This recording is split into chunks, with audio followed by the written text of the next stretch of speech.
Hey, it's the Grasso Boys chilling out at Nick Richmond's castle, and he's got quite the story to tell that all ties back to this beautiful dream house that he's built. I just kind of want to ask a few questions. Since we're here, we get to enjoy this beautiful space here, a nice Thursday afternoon. So Nick, tell us a little bit about the neighborhood and just kind of like the whole story of kind of rags to riches, right? I hate to phrase it that way, but essentially that's what this is within 10 years you went from a guy that used to run down this street and dream about living here, and in less than 10 short years, now you're building your dream mansion here. So I guess tell us a little bit about that, and I guess how did you make that dream come true? Well, I'm from a little town called Flint, Michigan, which will put a little bit of hair on your chest. Mm-hmm. I talk about Flint a lot. Obviously, people know me. Actually, life as I knew it back then was a lot of fun. Mm-hmm. Growing up, I mean, absolutely didn't grow up poor. It wasn't like I was living in poverty. Yeah. We were certainly in a place that was impoverished, and my mother and father separated at a young age, 2 years of age, when they separated. My dad worked in the factory for GM.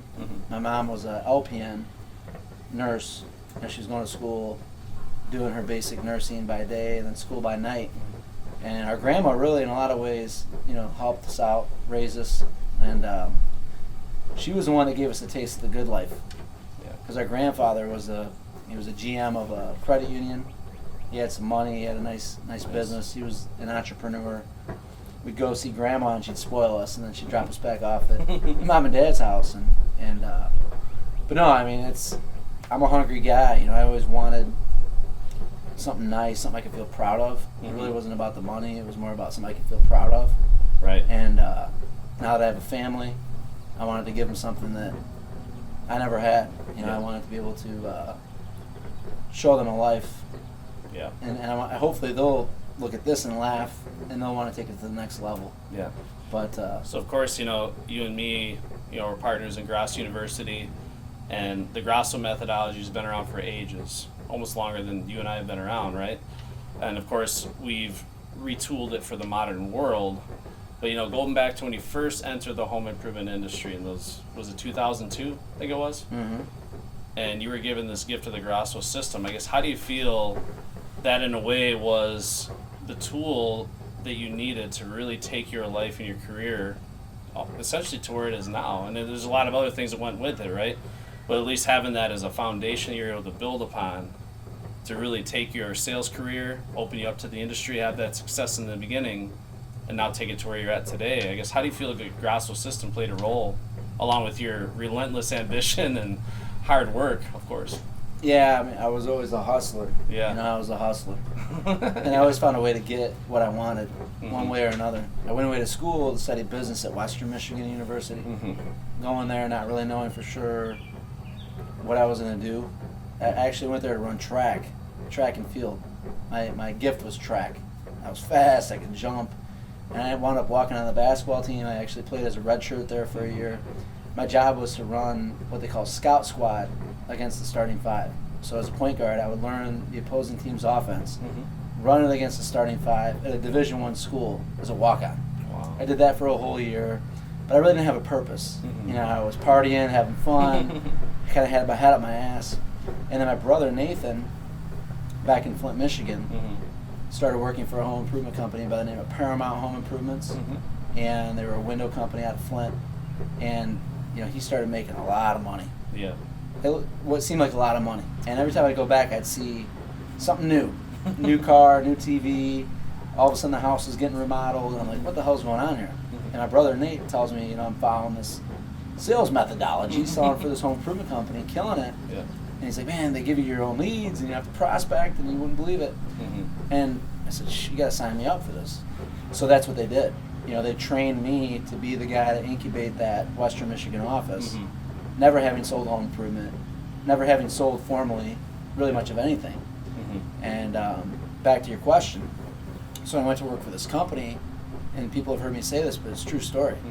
The sales manager there at the time was a really interesting guy. He was a good guy. Heard the training was impeccable. No, his name was Jim Garassi. He was an Italian guy, really, really hardcore, but we liked working for him. But training was not his forte. Yeah. He'd motivate you and he'd put pressure on you, but it was just all about results. There was really no good training there. Mm-hmm. But Nathan had that training. He was eating, sleeping, and breathing that Grasso step selling methodology that he had picked up from the previous sales manager that was no longer there. That was the Grasso 8-track, wasn't it? It was VHS cassettes. Yeah. I swear to God. And I'm like, all right, Nate. So I go there. I go for the interview. They say, can you sell like your brother? I'm like, yeah, I can outsell his ass all day. They say, okay, you're hired. Mm-hmm. And I'm like, okay, what's next? Training. So I go over there for the training. They say, here's a sample kit. Mm-hmm. Here's a contract, and here's a lead. Mm-hmm. Good luck. Yeah. I mean, their training literally was 2 hours. Mm-hmm. Nothing. Non-existent. Wow. Their thing was sink or swim, go into a house and measure the windows and figure out how to sell them and price them out. Yeah. I mean, imagine that. Having that handed to you. Well, long story short, Nate said, look, if you really want training, I'll help you. Mm-hmm. I'll teach you. And that's when I learned the Grasso step selling methodology. That was when I shadowed him, went on sales calls with him and observed. Yeah. You know, he told me to sit tight, don't say anything, just watch me. And it was interesting because watching Nathan, and you know Nate, Yeah. I mean, he's a passive guy. He's not really outgoing. Mm-hmm. Unless you get a few drinks in him. Yeah. But, you know, typically he's more stoic. But watching him in a house, in a sales situation, yeah. it was like someone hit a switch, and he was a whole other person. Mm-hmm. An animal, really. I mean, closing, I think when I rode with him, Mm-hmm. and maybe it was because he had his little brother with him, Yeah. but I mean, he was probably closing at 80%. Right. No joke. Mm-hmm. Sunrooms, siding, Mm-hmm. roofing, windows, Mm-hmm. crushing it. Yeah. And it was unbelievable. I rode with him for like a month Mm-hmm. and just watched. Yeah. And then I slowly started teaching him things, though, Mm-hmm. and doing certain things that maybe he wasn't interested in doing or didn't have in him. Right. And I adopted it, and he gave me his training manual. He gave me his VHS cassettes and DVDs to watch. And I just embraced it, just like I'm sure he did, because I saw his success, Mm-hmm. and I saw what it was doing for him. You know, belief is really the name of the game. Right. If you don't believe in something Mm-hmm. with all your conviction, it's not going to work. Yeah. You know, but when I saw him doing it, my brother especially, I'm like, well, if he can do that, I can do it, and I can even take it to a whole nother level. Yeah. Being the cocky little brother, Mm-hmm. you know, in a lot of ways, that's what I did. Yeah, it's funny you said belief because, you know, a lot of people think that salespeople are going to come into the organization and belief's just going to be bestowed upon them just being there. But I think an organization, from the moment that sales rep sits down for that interview and meets you for the first time, how are you dressed as the interviewer, right?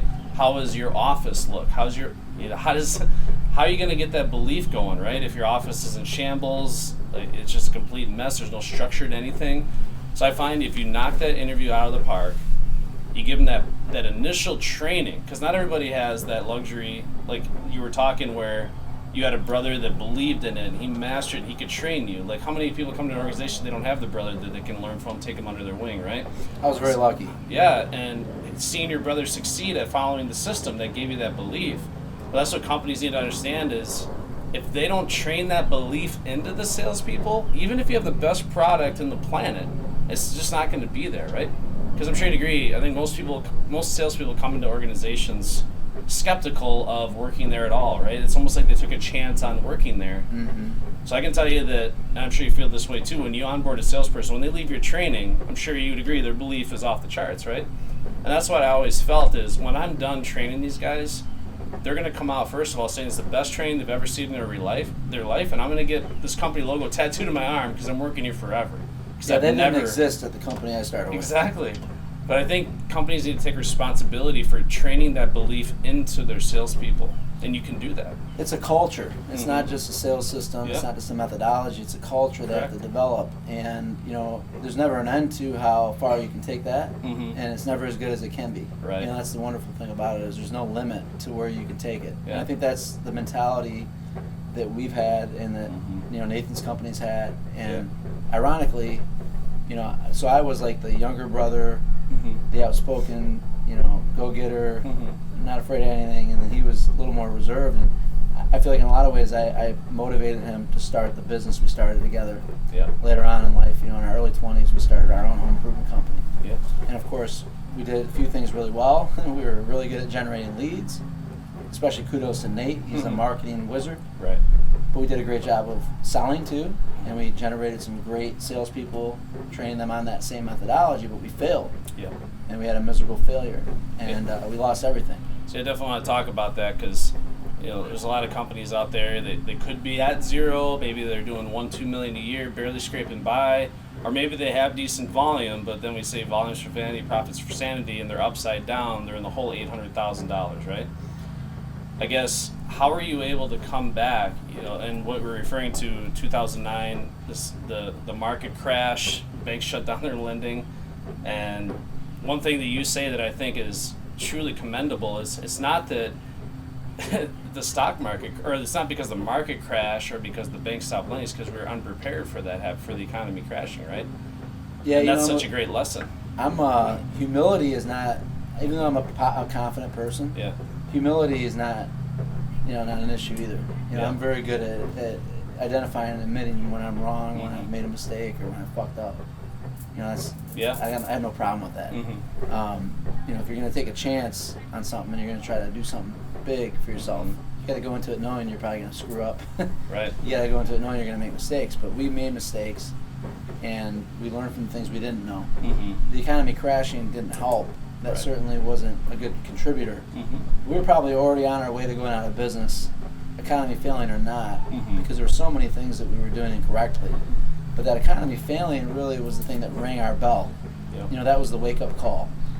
But you can look back and say, okay, what can I take away from this? Where did we make our mistakes? Right. And the beauty of that whole story is I picked myself back up, started Matrix in Chicago. Then I met Corey and Chris up at Mad City, signed them up as a dealer for Matrix. Yep. Learned that they needed help, that they were in the hole, and they needed to reinvent their company. And then along came Nathan through that reference, and boom, then along came you, right? Yep. And it just kind of trickled down from there. And it's pretty cool how that all turned out. But your question was, 20 minutes ago. But the methodology, the root of it all, when you boil it all down, what we did, what we went through. Granted, there's all those behind the scenes things as a business that do need to exist. Right. And those are my parts of the Grouse University that I focus on. And but that methodology still is the core of it, because if you can't follow that sales methodology properly and replicate that, duplicate that in salespeople, and get them to sell value, and get them to command a higher margin for those products and services, you'll never be able to achieve that type of lifestyle. You're always going to feel like you're turning your wheels, spinning your wheels, going nowhere fast. Yeah, so here we are, your beautiful house here in Arlington Heights, and 10 years ago, you were talking, rock bottom, where I'm like, you were selling everything at the time, right? You're selling your bike, selling your stereo, selling it. But then you had talked about you literally had to borrow a truck from Champion Windows to go run your leads, right?